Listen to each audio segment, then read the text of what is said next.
Waktu berjalan, kian ditempuh. 11 bulan menuju kalut dalam rindu. Bayang-bayang suasana yang kian terasa. Tak sabar ingin berjumpa dengan sosok yang dinantinya. Bertemukah kita dengannya? Entahlah. Umur yang sepanjang jarum jam ini tidak bisa diteka. Semuanya diatur sang pemilik semesta, sang penguasa dunia. Kita hanya bisa berbenah dari waktu dan usia yang kian berkurang jatahnya. Bagaimana dengan pertemuannya kali ini?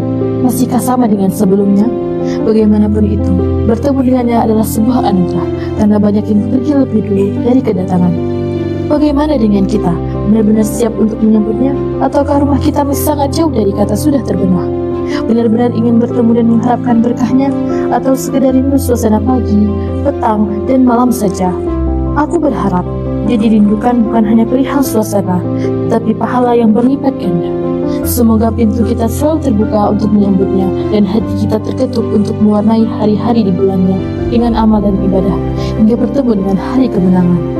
Ya ayyuhalladzina amanu kutiba alaikumus siyam kama kutiba alal ladzina min qablikum la'allakum tattaqun.